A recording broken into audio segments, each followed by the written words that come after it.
Listen, what if I told you that the backbreaking ritual of mulching every single season could end today? Not with some expensive garden gadget or imported solution, but with two ordinary seeds that most people toss in their compost pile without a second thought. These seeds are going to carpet your garden beds, choke out weeds, feed your soil, and basically put your garden on autopilot. Stick around because by the end of this video, your entire approach to soil management is about to flip upside down. Hey there, garden family. Welcome back to Earthly Gardening, where we prove that incredible gardens don't require incredible budgets. If you're new here, you've just stumbled into the corner of YouTube where we ditch the fancy solutions and get back to what actually works. I'm so glad you're here. And to my returning viewers, welcome back. Your comments and garden wins from last week absolutely made my day. Now before we dive into these two miracle seeds, do me a quick favor. If you're serious about transforming your garden without emptying your wallet, go ahead and smash that subscribe button. And here's the thing, hit that notification bell too because YouTube doesn't always show you our videos. And I'd hate for you to miss the garden hack that could save you hundreds in mulch costs. Alright, let's get into this. Part 1, the problem. So let's talk about the mulch trap for a second. Every spring, what do? We haul bags of mulch, spread them across our beds, watch them decompose, and then repeat the whole exhausting cycle next year. It's expensive, it's labor-intensive, and honestly, it's keeping you stuck in maintenance mode instead of letting your garden actually work for you. But here's what the old-time gardeners knew that somehow got lost along the way. Nature doesn't mulch. Walk through any forest or wild meadow, and you'll see the ground covered not with wood chips, but with living plants. Low-growing plants that protect the soil, keep moisture locked in, suppress weeds, and actually improve soil quality while they're doing all of this. That's the secret we're tapping into today. Part 2. The solution revealed. The two seeds I'm talking about are white clover and buckwheat. Now, I know what you're thinking. Wait, isn't clover a weed? That's exactly the propaganda that chemical lawn companies sold us for decades. But clover is about to become your garden's best friend.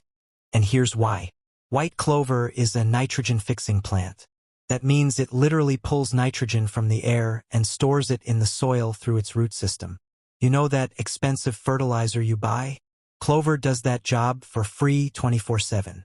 It grows low to the ground, creates a dense mat that weeds cannot penetrate, stays green even during dry spells because its roots go surprisingly deep, and it requires zero maintenance once established. You plant it once and it just keeps coming back year after year. Now buckwheat is your warm season partner. This fast-growing plant shoots up in weeks, shades out any weed that dares to compete, and when it dies back, it becomes organic matter that enriches your soil. Buckwheat is like nature's soil conditioner. The roots break up compacted earth, the flowers attract beneficial pollinators to your garden, and the decomposing plant material feeds your soil microbiome. It's basically a free soil amendment that plants itself. Quick pause right here. If you're getting value from this, go ahead and hit that like button. It tells YouTube to share this video with more gardeners who need to see it. And drop a comment below telling me, have you ever tried using living mulch in your garden? I read every single comment and I love hearing about your experiences. Part 3. How to actually do this. Alright, let's get practical. How do you actually set this system up? It's almost too simple.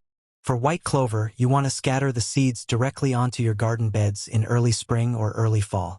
The soil should be bare or lightly raked. Sprinkle the seeds generously. About a quarter-pound covers roughly 500 square feet. Press them lightly into the soil with your hand or walk on them gently. Water them in and then leave them alone.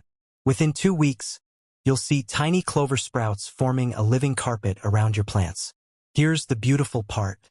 Clover grows low, usually staying under 6 inches, so it won't compete with your vegetables or flowers. It actually supports them by keeping soil temperature stable and locking moisture in place. When you plant your tomatoes or peppers, the clover just grows around them naturally. Buckwheat works a little differently because it's an annual. In late spring, when the soil is warm, broadcast buckwheat seeds across any bare spots or between your rows. It germinates in 3 to 5 days, which is incredibly fast. Let it grow for about 6 to 8 weeks, and here's the trick. Cut it down right before it goes to seed. Just chop it at the base and let it fall right where it stands. That becomes your mulch layer. Then plant your next crop directly into that organic matter, or if you want continuous coverage, scatter more buckwheat seeds and repeat the cycle. Part 4. The results you'll see. So what actually happens when you do this? First, your watering needs drop dramatically. That living mulch layer keeps moisture from evaporating, which means your watering may be half as often. Second, weeds basically disappear. There's no open soil for weed seeds to land on and germinate. The clover and buckwheat occupy that space instead. Third, your soil gets better every single season without you doing anything. The clover roots are constantly depositing nitrogen. The buckwheat is adding organic matter. Earthworms and beneficial microbes move in because you've created the perfect habitat. Your soil becomes darker, richer, and more alive.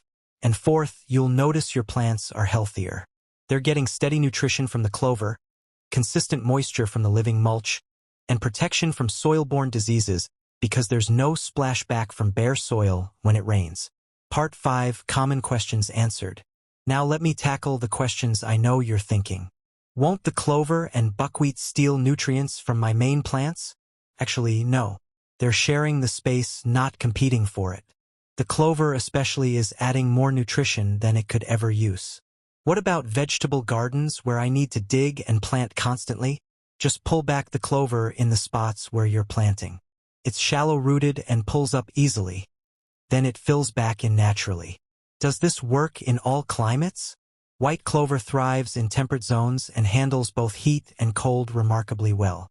Buckwheat loves warm weather but grows so fast you can squeeze in multiple plantings per season almost anywhere. Look, I get it. This approach sounds almost too easy.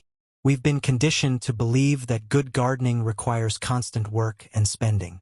But sometimes the best solutions are the ones that work with nature instead of against it. These two seeds, white clover and buckwheat, can genuinely end your mulching routine while making your garden healthier, more productive, and honestly, more beautiful. So here's what I want you to do. Try this in just one bed this season. Get yourself some white clover seeds and some buckwheat seeds. They're cheap, usually under $10 total. Scatter them and watch what happens. Then come back and tell me your results in the comments. If you found this helpful, make sure you're subscribed because we've got more budget-friendly garden transformations coming your way. Hit that like button, share this with a fellow gardener who's tired of buying mulch, and I'll see you in the next one. Until then, keep growing and keep it earthly.